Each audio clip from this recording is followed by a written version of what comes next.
بسم اللہ الرحمن الرحیم۔ شرکائے عمرہ احباب کو السلام علیکم ورحمۃ اللہ وبرکاتہ۔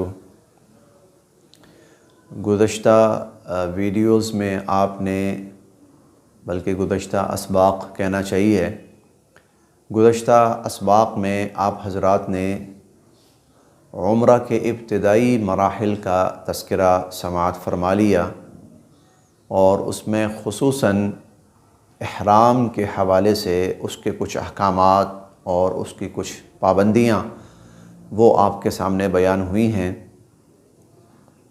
ان پابندیوں میں ایک چیز یہ بھی تھی کہ بال، ناخن ان کو نہیں توڑنا، نہیں اکھیڑنا، بلکہ اس دوران حتی الامکان یہ کوشش کرنی ہے کہ کسی درخت کا پتا، کوئی شاخ، کوئی کانٹا، اس کو بھی اکھیڑنے سے، اس کو بھی توڑنے سے گریز کرنا ہے، اس سے بھی احتیاط برتنی ہے۔ ایک اور چیز اس کا خصوصاً میں درمیان میں تذکرہ کرنا چاہوں گا کہ جب ہم اس حالت میں ہوتے ہیں کہ ہم عمرہ کر رہے ہیں یا حج کر رہے ہیں، اور خصوصاً رمضان المبارک کے اندر اگر عمرہ کر رہے ہیں، تو چونکہ لوگوں کا رش ہوتا ہے، بہت زیادہ ازدحام ہوتا ہے، بہت زیادہ، اس رش میں اور اس ازدحام میں ایک چیز خاص طور پر یہ کوشش کرنی ہے کہ آپ کی ذات سے، آپ کے ہاتھ سے، آپ کی زبان سے، آپ کے پاؤں سے، آپ کے کندھوں سے کسی کو تکلیف نہ پہنچے، ٹھوکر نہ لگے، دھکا نہ لگے، کسی کو پاؤں نہ لگے، کسی کو ہاتھ نہ لگے۔ حضور علیہ الصلوۃ والسلام نے حج کے بارے میں فرمایا کہ من حج البیت فقضى مناسکہ، جس شخص نے بیت اللہ کا حج کیا اور اس کے سارے ارکان ادا کیے، وسلم المسلمون من لسانہ ویدہ، یہ بہت قابل غور فقرہ ہے جو حضور علیہ الصلوۃ والسلام نے حج کی عبادت کے ساتھ بیان فرمایا ہے۔ یوں سمجھ لی کہ اس کو پورے حج کا حصہ بنایا۔ جس نے بیت اللہ کا حج کیا اور اس کے سارے ارکان ادا کیے، وسلم المسلمون من لسانہ ویدہ، اور مسلمان اس کے ہاتھ اور زبان سے محفوظ رہے۔ رش ہوتا ہے، بسا اوقات کسی کا دھکا لگ جاتا ہے، بسا اوقات انسان کہیں رش کے اندر پھنس جاتا ہے، تو ایسے میں کسی کو دھکا دینا، کوہنی، بازو، زبان سے کچھ، اس سے حتی الامکان بچنا ہے، اس سے حتی الامکان گریز کرنا ہے۔ اسی لیے حجر اسود، آج تھوڑی سی بات حجر اسود پر ہے۔ حجر اسود عمرے کا، طواف کا عمرے کا ایک بڑا اہم رکن ہے۔ حجر اسود ہمارا جو شروع ہوتا ہے طواف، وہ حجر اسود سے شروع ہوتا ہے، اور ہمارا جو چکر ہے وہ حجر اسود پر پورا ہوتا ہے، اور پھر اس حجر اسود کو بوسہ دینا چاہیے۔ حجر اسود کو بوسہ دیا، چکر شروع کرے، حجر اسود پہ آئے، بوسہ دے، چکر شروع کرے، حجر اسود پہ آئے، بوسہ دے، چکر لگائے۔ حجر اسود، اس کے بارے میں حضور علیہ الصلوۃ والسلام ایک عجیب بات فرماتے ہیں، وہ یہ آپ نے فرمایا، میں وہ پوری روایت آپ کے سامنے عرض کرتا ہوں کہ حضرت ابن عباس رضی اللہ تعالی عنہ فرماتے ہیں، قال رسول اللہ صلی اللہ علیہ وسلم، کہ نبی کریم صلی اللہ علیہ وسلم نے فرمایا کہ نزل الحجر الاسود من الجنہ، اللہ تعالیٰ نے حجر اسود کو جنت سے اتارا ہے۔ یہ دنیا کا پتھر نہیں ہے، یہ جنت کا پتھر ہے۔ نزل الحجر الاسود من الجنہ، اللہ تعالیٰ نے حجر اسود جنت سے اتارا ہے۔ وَهُوَ أَشَدُّ بَيَاضًا مِّنَ اللَّبَنِ، حضور فرماتے ہیں کہ جب یہ اترا ہے تو یہ دودھ سے کہیں زیادہ، اشد مبالغے کا صیغہ ہے، دودھ سے کہیں زیادہ سفید تھا۔ یہ تو کالا پتھر ہے، اس کا تو نام ہی حجر اسود ہے، کالا پتھر۔ تو دودھ سے زیادہ سفید پتھر سیاہ کیسے ہو گیا، کالا کیسا ہو گیا؟ تو حضور علیہ الصلوۃ والسلام نے فرمایا فَسَوَّدَتْهُ خَطَايَا بَنِي آدم، انسانوں کے گناہوں نے اس کو سیاہ کر دیا، انسانوں کے گناہوں نے اس کو کالا کر دیا۔ وہ کیسے؟ گناہوں نے کالا کیسے کر دیا؟ حجر اسود کو بوسہ دینا سنت ہے نبی کریم صلی اللہ علیہ وسلم کی۔ جب انسان حجر اسود پہ بوسہ دیتا ہے تو اس پتھر کے اندر اللہ نے ایک عجیب خوبی رکھی ہے، کمال رکھا ہے کہ وہ انسان کے گناہوں کو چوس لیتا ہے، گناہوں کو چوس لیتا ہے۔ تو انسانوں کے جو گناہ تھے چوس چوس کر گناہوں نے اس کو کالا سیاہ کر دیا، انسانوں کے گناہوں نے۔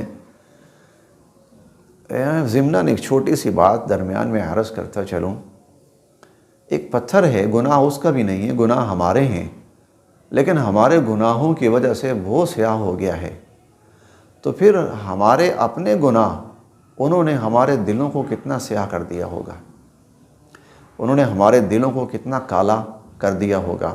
اسی لیے اللہ تعالیٰ قرآن کریم میں فرماتے ہیں نا کَلَّا بَلْ رَانَ عَلَىٰ قُلُوبِهِمْ مَا كَانُوا يَكْسِبُونَ، انسانوں کے گناہوں کی وجہ سے ان کے جو دل ہیں وہ زنگ آلود بھی کہہ سکتے ہیں آپ، سیاہ بھی کہہ سکتے ہیں، سیاہ ہو جاتے ہیں۔ صحابہ کرام نے پوچھا وما جلاؤہا یا رسول اللہ، اللہ کے نبی دل جو ہیں یہ کالے ہو جاتے ہیں تو پھر یہ صاف کیسے ہوتے ہیں؟ آپ نے فرمایا کہ ایک تو موت کو یاد کرنے سے، بذکر الموت، موت کو یاد کرنے سے، وبتلاوت القرآن، اور قرآن پاک کی تلاوت کرنے سے وہ جو کالا پن ہے، سیاہ پن ہے، وہ دھل جاتا ہے، صاف ہو جاتا ہے۔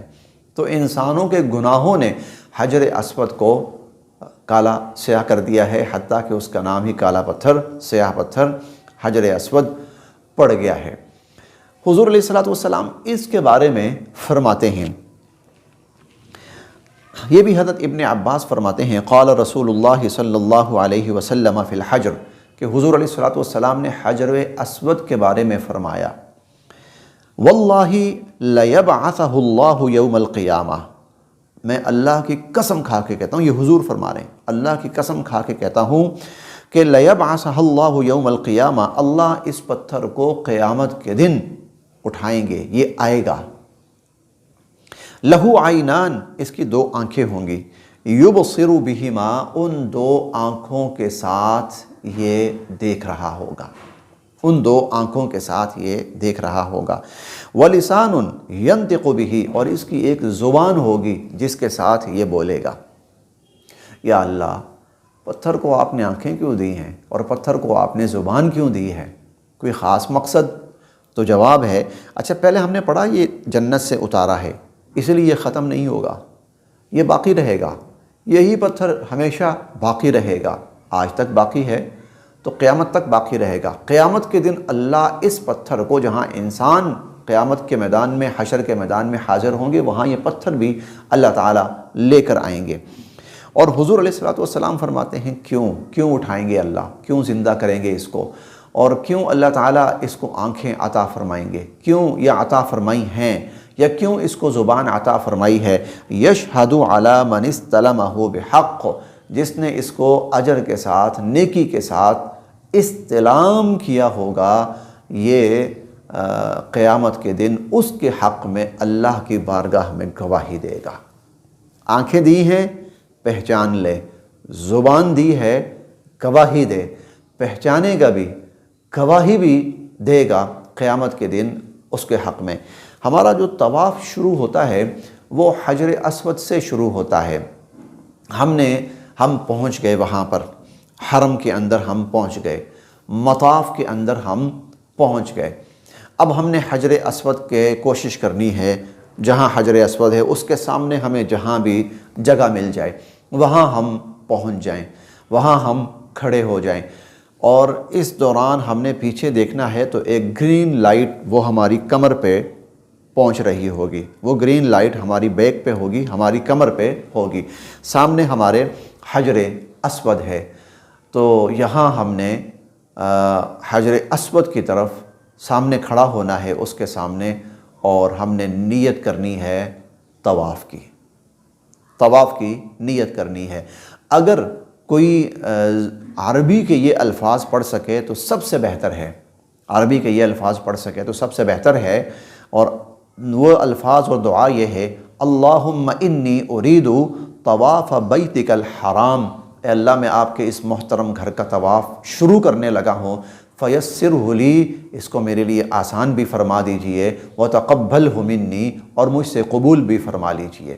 یہ کہتے ہوئے اصولاً یہ ہے کہ حجر اسود کو بوسہ دیں، حجر اسود کو بوسہ دیں، بس صرف اپنے ہونٹ، ہاتھ اوپر خول کے اوپر رکھنے ہیں، اور جو ہونٹ ہیں اس پتھر پر رکھنے ہیں۔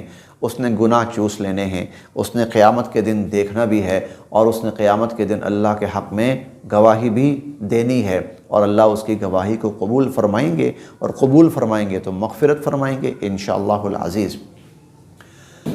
اب جو بات شروع میں نے شروع کی تھی جہاں سے بات، اور وہ بات یہ ہے کہ اگر انسان وہاں یہ سمجھے کہ اگر میں حجر اسود کو بوسہ دینے گیا، حجر اسود کو بوسہ دینے گیا تو وہاں پر تو بہت رش ہوگا، دھکے پڑیں گے، میں اوروں کو دھکے ماروں گا، اور میری وجہ سے اوروں کو تکلیف پہنچے گی، اور اوروں کی وجہ سے مجھ کو تکلیف پہنچے گی۔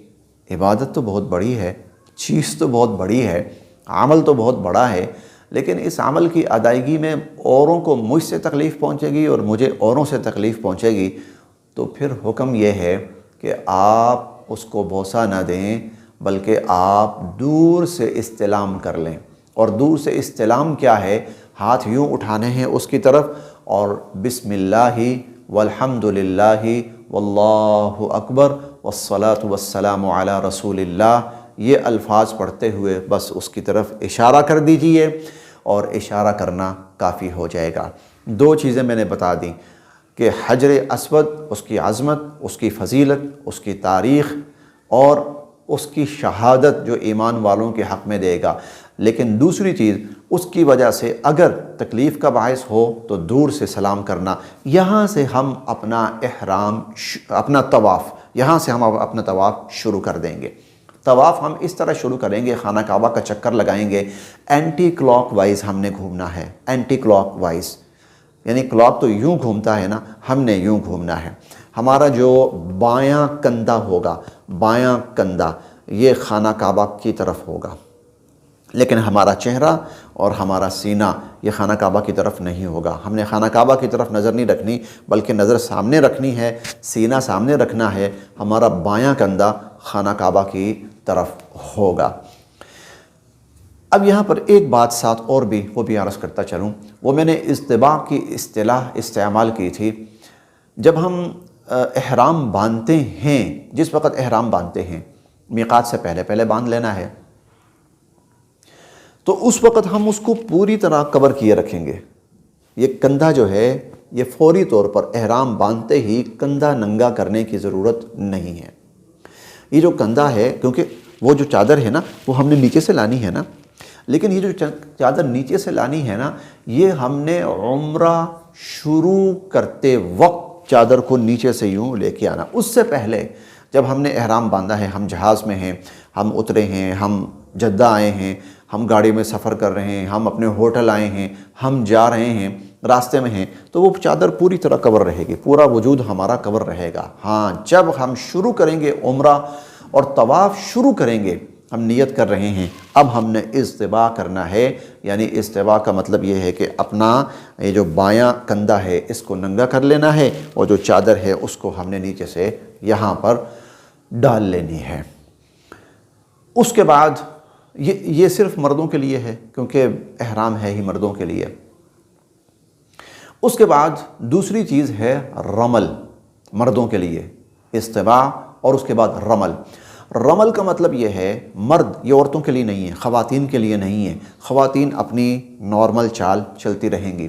مردوں کے لیے اگر اس میں کوئی دقت نہ ہو، دقت سے مراد کہ جس سے دوسروں کو تکلیف نہ ہو، رش ہے اور لوگ ایک دوسرے کے ساتھ جڑے ہوئے ہیں تو پھر نہیں، لیکن اگر آسانی ہے، جیسے کوئی شخص اوپر طواف کر رہا ہے یا بالکل پیچھے کناروں پر طواف کر رہا ہے تو وہاں پر پھر نسبتاً ممکن ہوتا ہے۔ تو پہلے جو 3 چکر ہیں ان کے اندر رمل کرنا ہے۔